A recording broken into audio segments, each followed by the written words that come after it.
right, look, welcome everyone, and thanks for joining us today for Purpose-Driven IT, aligning IT for greater impact. I'm Lee Hodson, Technology Strategist here at Roden, and I'm joined by our very own Chief Information Officer, Brad Anderson. Brad brings us over 25 years of experience, spanning senior executive roles across board positions, advisory work across NFPs, schools and businesses, leading organisations through transformation, growth and innovation, and always with that focus on meaningful impact. So welcome, Brad.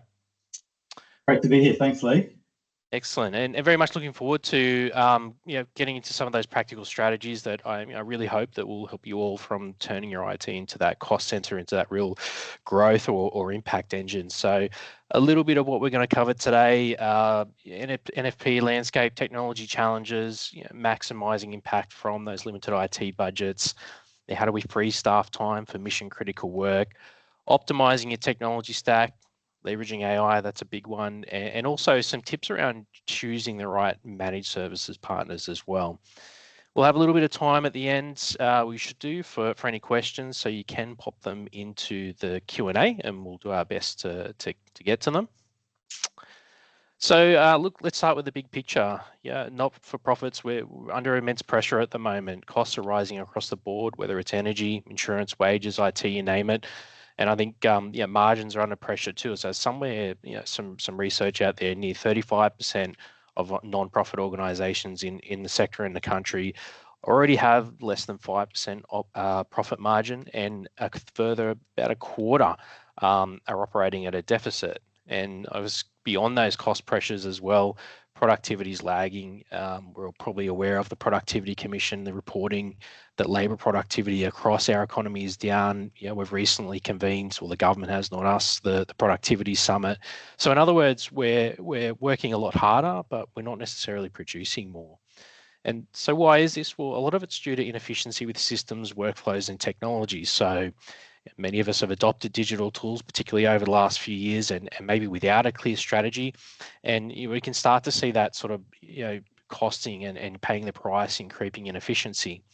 And as I touched on before, AI, it's emerging as a real transformational lever for us as well. But adoption's uneven, and I think a lot of us are aware of digital opportunities like AI, but maybe don't quite have the frameworks or support to implement them effectively as we might like to. So I think the key takeaway is your IT and technology, it's not just a support crew, it needs to be that engine room for innovation and growth and driving impact. So the question is your IT aligned with the organizational direction? We're tightening budgets. Leaders have been asked to innovate with constraints, and that means we need to be able to do more with less, but also do it smartly to achieve that.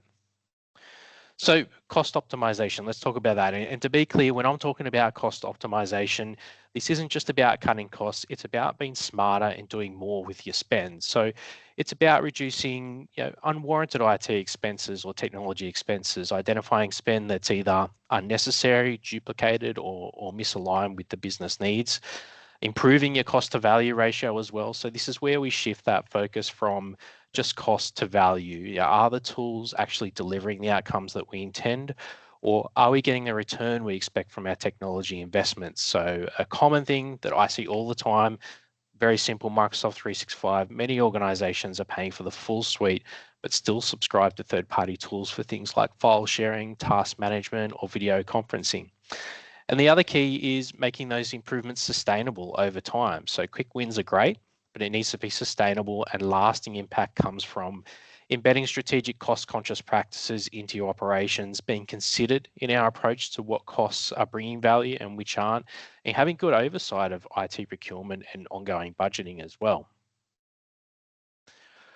So where are some of those quick wins? These are some of the areas that I consistently see overspending, often without even realizing it. There's probably 4 key domains where optimization tends to deliver the impact. So things along legacy contracts, unmanaged subscriptions, outdated infrastructure, and vendor strategies. So that's when we look at contract rationalization. So many organizations were locked into legacy contracts that no longer reflect usage or value. Some of those common culprits are things like print services that are increasingly underutilized in digital first environments, telephony and internet, so opportunities there to consolidate vendors or review services. Across telephony and internet, there's many new technologies coming online as well in these areas that can be offer improvement. And managed services as well. So many managed services agreements that don't align with your actual needs, or maybe there's better value, better aligned partners out there as well. The other big one is shadow IT and subscription oversight. So unmanaged tools and subscriptions are a silent drain. So things like different teams picking tools, it's a problem even in smaller organizations. So we look at things like underutilized software as a service tools. So you want to go through an audit usage across departments, identify functionality overlap or redundancy, and talking about that duplicate functionality as well. So do we have multiple tools that are solving the same problem, whether it's project management, communications, or even duplicate IT management tools? And the other thing is looking at our offboarding processes and general housekeeping as well. So are we ensuring licenses are cleaned up when employees leave or roles change or needs of the business change? And as I touched on earlier, optimizing Microsoft 365 subscriptions as well. So are the plans that we have, are they matching the user needs? Are we eliminating unused seats? Are we using all of the functionality or paying for other tools that are already included in what we're paying for in 365 as well? So infrastructure modernization as well. So legacy systems are expensive to maintain. They slow our teams down, whether we're talking about physical or virtual servers or hardware. And don't forget your lifecycle management as well. So proactively replacing outdated hardware helps avoid that tech debt and unexpected costs as well. So things like server consolidation, clouds migrations, SaaS migrations can reduce some of those costs and improve performance. And moving to that serverless architecture, still big opportunities for a lot of organizations as well. Lastly, you've got your vendor strategy. So, vendor consolidation, it's not always about cost savings, but, it can be about improving productivity, reducing friction, and improving that alignment and value. For those of us, co-managed IT models as well can allow your internal teams to retain the strategic control while outsourcing some of the routine lower value tasks as well. Now, there is another cost that often flies under the radar, and that's the hidden cost of inefficiency and tech friction. Productivity is falling even as workloads rise. It's happening across the board. Why is that? Well, like I mentioned before, it's because things like poor integration, legacy systems, they're slowing businesses down, and it often goes unnoticed. So this is what we call tech debt, I should say.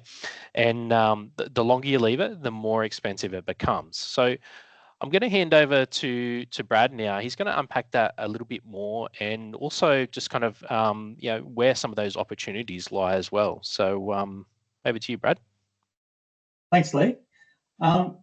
As Lee sort of alluded to, one of the biggest pain points that most organizations experience with IT is tech debt. So debt is the additional, often hidden cost that your organization has to bear because your technology is not aligned with your needs.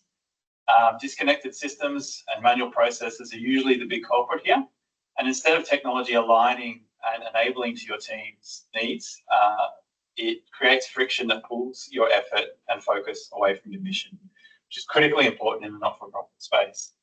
Tech debt looks like IT disruptions and performance issues, disconnected and inefficient systems, slow end user devices, and infrastructure limitations or slow connectivity.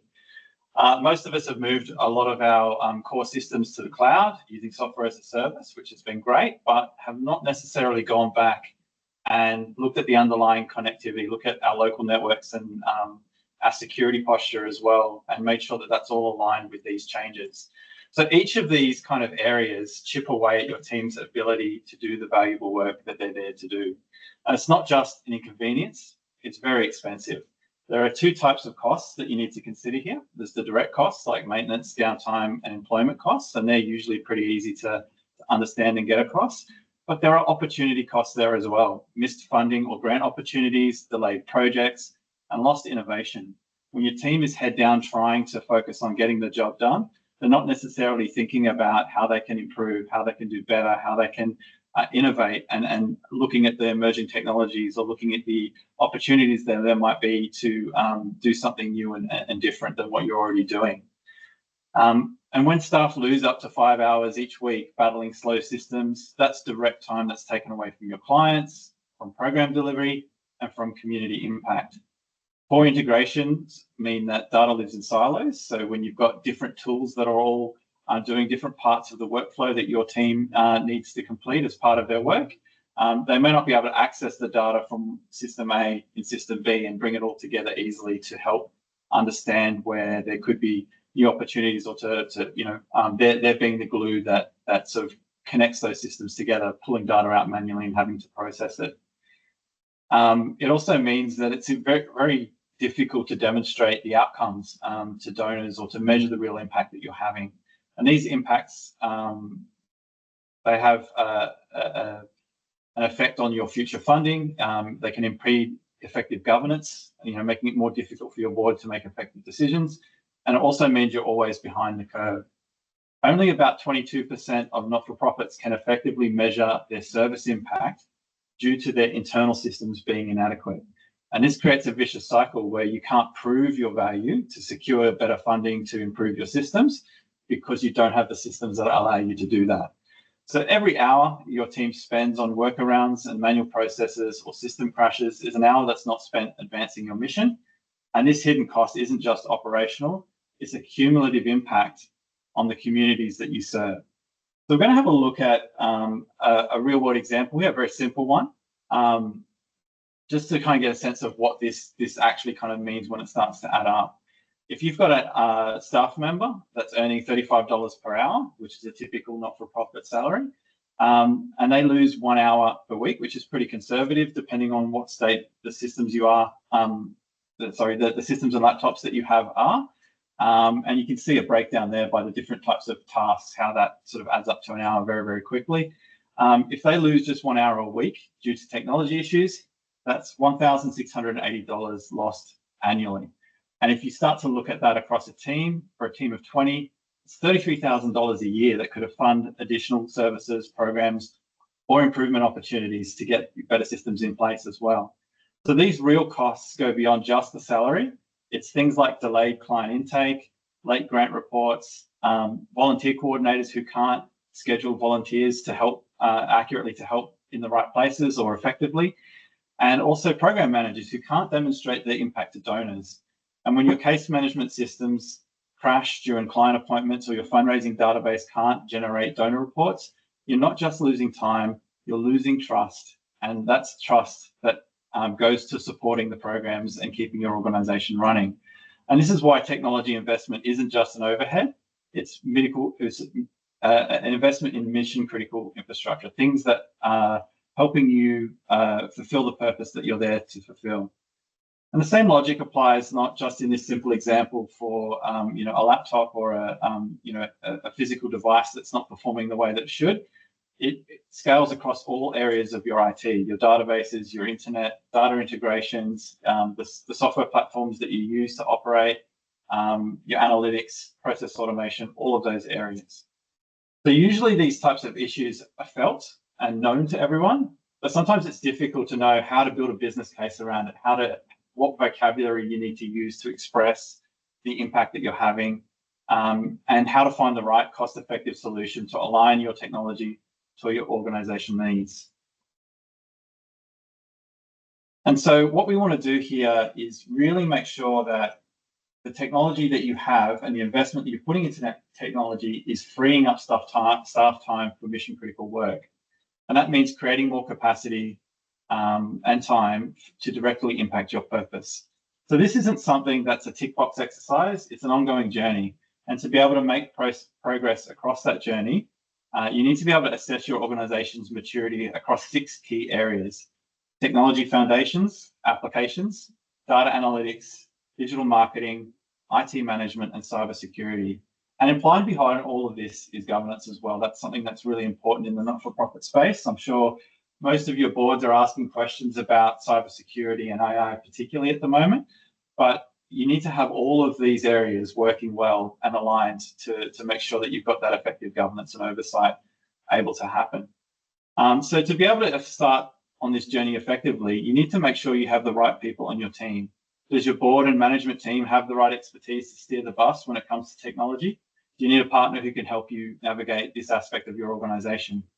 When you listen to your team, can you turn the insights and pain points that they're experiencing, that are telling you about, into an actionable plan that can help you measure your progress against it?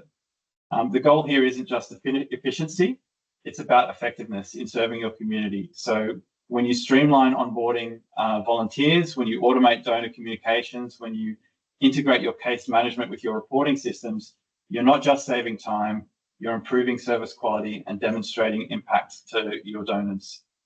An interesting statistic is only about 38% of not-for-profits are satisfied with their current technology use. And that means that there's a tremendous opportunity to reallocate staff time from administrative tasks to direct service delivery. So if you look at some of the levers that you can pull regarding productivity, we've got a few examples here. So under identifying inefficiencies, three kind of activities you can do is a digital maturity assessment, where you can evaluate how well your digital tools are integrated into your business processes. There's a resource alignment review, where you can access where people, tools, and time are underperforming and misaligned, benchmarking that to highlight some of the inefficiencies that you're experiencing. And there's employee feedback and surveys. So you can gather insights on how workflow pain points and the tools that you're using as part of those workflows are usable or not usable, and identify process bottlenecks. And so through those kind of levers, you can start to understand and get a picture of where you're at as an organization, and look at what are the opportunities, what are the initiatives that you can launch to start to deal with some of the issues that you find or the inefficiencies that you've identified there. Through planning and execution, you can focus on streamlining your processes, looking at how your teams can simplify their workflows, reduce the steps that they're taking to get things done through things like automations and better integration. So removing those silos of data, removing those barriers between systems. You can focus on higher value tasks, so reallocating resources from low impact tasks and initiatives, to initiatives that drive growth, innovation, and customer value. Optimizing existing tools, so looking at how you can get the most out of the tools you've already got. Quite often what happens is you get familiar with the way a tool works at a certain point in time, and if you don't go back and review what that tool, like the new features that have come out, or how what new capabilities that tool has introduced since you adopted it, and made sure that you've got awareness, training, and development programs across your staff as well to make the most of those tools, you're probably not getting the full value out of the subscription that you're already paying. So going through and looking at those existing tools is really important. And where you can't find existing capabilities in the tools that you've already got, investing in new capabilities. So looking at tools that can fill in those gaps, or potentially changing the tools that you're using to fill those gaps. So the headline here is that one of the key things in effective management of your IT environment, making sure that your technology is easy to manage for your organization, is making sure that you've got as fewer tools with better integrations, allowing them to work together and work seamlessly as part of your workflows. Your technology stack should reflect your mission complexity and remain manageable. So that means not just in terms of what you do as an organization, but who you have in the organization that can make effective decisions about technology. You don't want to have a complex environment that you can't understand and make effective decisions as a leadership team in terms of how you invest in it and where you go with that and what capabilities and value you're getting from the tools that you've got in the technology space. So most NFPs end up with separate systems for donor management, volunteer coordination, case management, and program reporting. That's often because they were all purchased at different times along the organization's journey, and they were there to solve an immediate need. And as things have progressed, as we've all sort of moved to software as a service and cloud-based applications where integrations are much more open and common than they used to be sort of even 5 years ago, you might have the ability to not only through new functionality be able to do consolidate some of these tools into one or two subscriptions or one or two platforms where you might be using 3 or 4 right now. But you'll probably find that you can integrate one system into another to allow more seamless reporting, more seamless, analytics and insights into what's going on across your organization as well. And so effective stack optimization is about choosing integrated solutions that talk to each other, allowing you to track your client's journey from intake through to program completion and outcome management. So making sure that you've got that full visibility of how, a member, a donor, whatever it is, whoever the customer is in your organization, what their experience is like across the entire journey and what systems come into play with that. And having that really kind of, people experience focused approach to your technology. And so we're not really just focusing on efficiency here. It's about making sure that you can create value and create value in an effective way. Often what happens is when you've inherited you've got all these systems that have been implemented in different points in time, you've got this patchwork of systems, each brought on to fix one problem, but there isn't a real strategy behind them. And so going through that process of consolidating what you've got and making sure that you're either getting the most out of the tools that you already have, making sure you've got those integrations worked out and handling the workflows that you need to, or looking to migrate to tools and invest in tools that do that, is really, really important part of consolidating and demystifying your IT environment.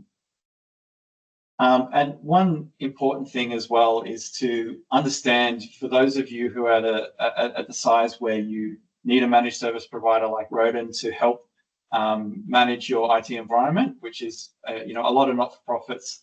The vast majority of not-for-profits in Australia fit in that kind of, one person all the way up to sort of 20, 30 person organization. You can't expect to have full coverage of all the security and maintenance needs you have in the IT space within an organization of that size.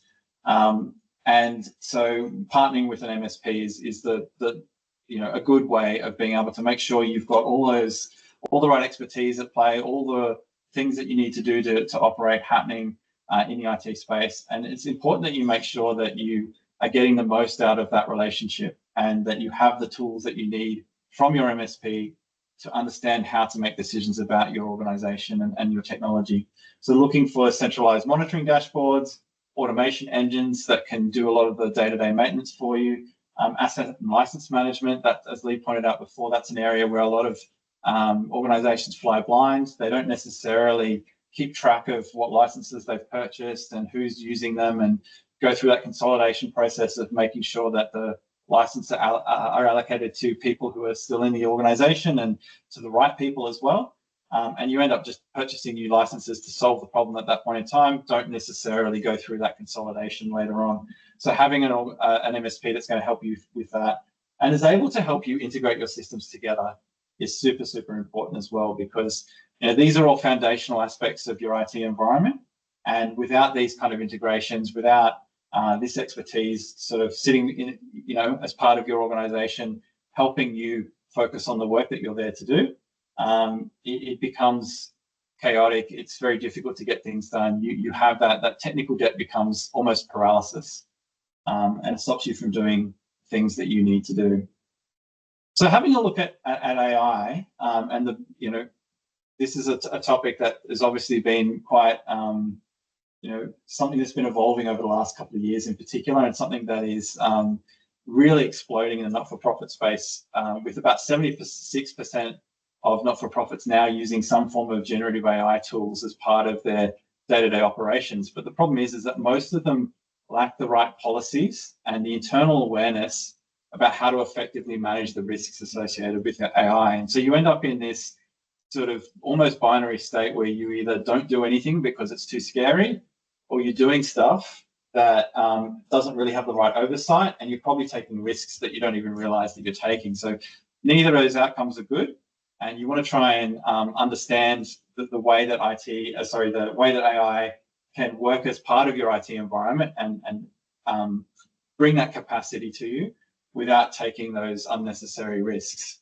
So the opportunity here is significant. AI can assist with grant writing, analyzing program data to help identify trends, matching volunteers to opportunities, and even help with donor communications. But as stewards and guardians of sensitive client and donor data, you must approach AI strategically with a firm focus on driving your mission forward and encouraging open discussions at every level around risk, around learning from it, and sharing so that you can change and adapt quickly. That's a really important part of any AI journey, is being able to understand, having those transparent conversations so that you can, because not every level of the organization is going to necessarily have the full perspective. You'll have your board and your governance structure and your management teams who will understand the risk and the strategic component, the reputational damage that different things could cause, and the understanding of the laws and regulations and other legal aspects that you have obligations to adhere or to operate within.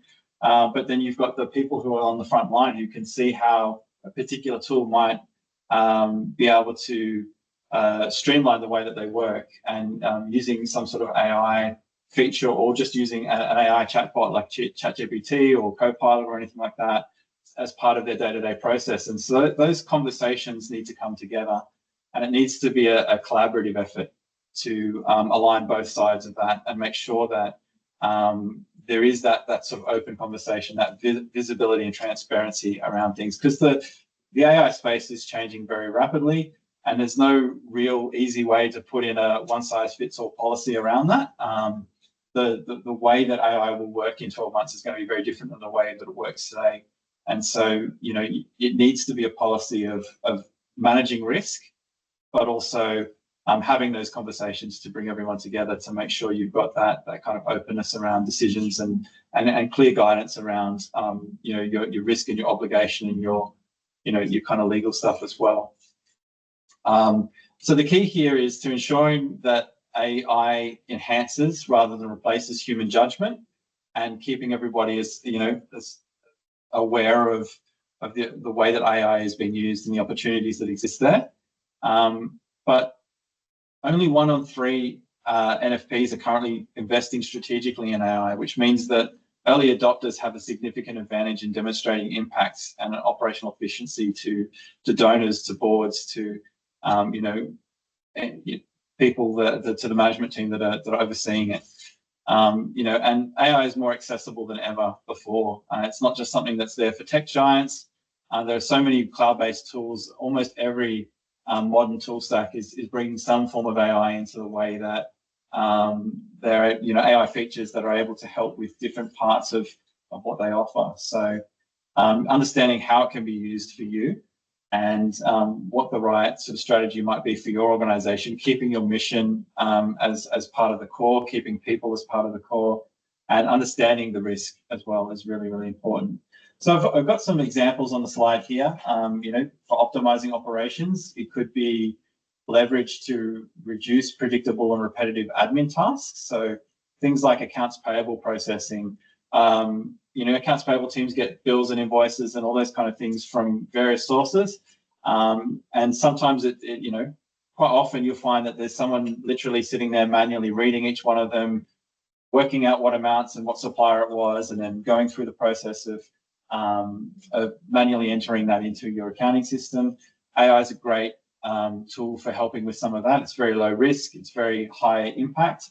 And in some of the customers I've been working with recently, they've reduced about 70% of the FTE that was going into that particular function has now been released to be able to do other work that supports their mission directly.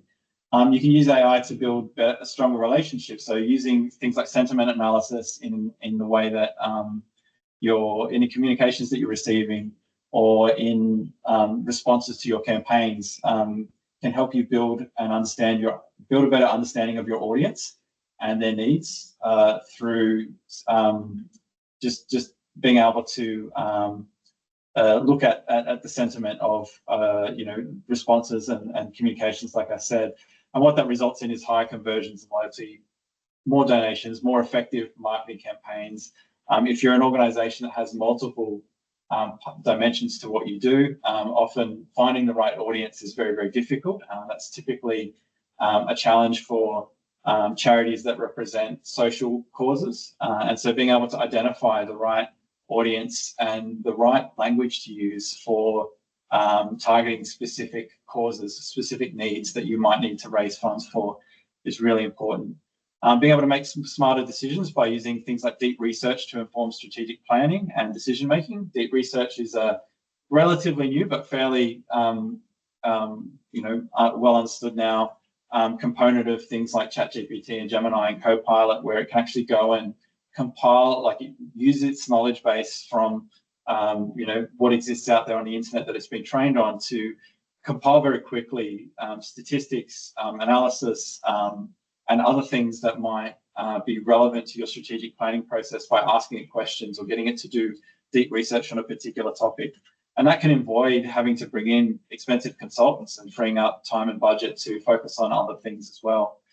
And driving innovation as well. So you can accelerate product or program development through content creation and using AI tools. So being able to help get new campaigns up and going quickly, new funding programs established very quickly using AI, generative AI as a way of helping with that. And one of the ones that often doesn't get thought about, but also strengthening your cybersecurity as well. Using AI in your cybersecurity approach to detect threats and make sure that you've got those critical defenses in place as well. So as a starting point, some practical first steps that you can take is take small steps. Start with one problem that costs a lot of time or has a lot of money associated with it, and don't try and push AI into everything at once. Choose tools that integrate with existing systems, and that will help you make sure that you're getting the most out of the tools that you've got, but also make it easier for you to implement AI in your workflows and the processes that you have. It's important to make sure you upskill your team so they understand how to work with AI, particularly AI safely, what data they can use, what data they can't use, and how it can be sort of safely implemented as part of processes, not just, hey, here's a tool that you can use and here's how to write an effective prompt or any of that kind of stuff. That's pretty easy to learn, but understanding where it can help and the best way to approach that, and having those open discussions, as I mentioned before, about the plans, results, and risks is really important.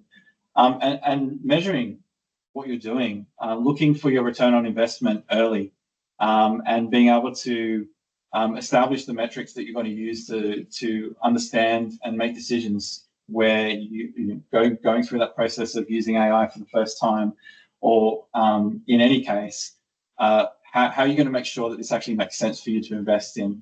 How are you going to know that it's actually making a difference? Because it might save a lot of time in one aspect, but you've got to balance that time out, the time saved out with the costs that you're incurring as well.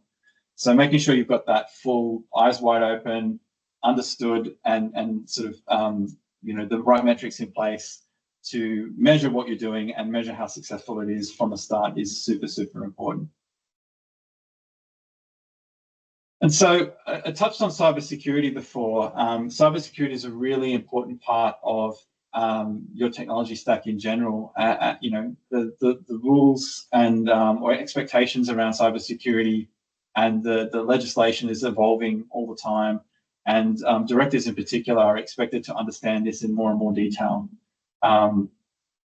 There is a need for organizations, not-for-profits in particular, to be cyber resilient. And it's not just about protecting your data, it's about maintaining the trust that's fundamental to your mission.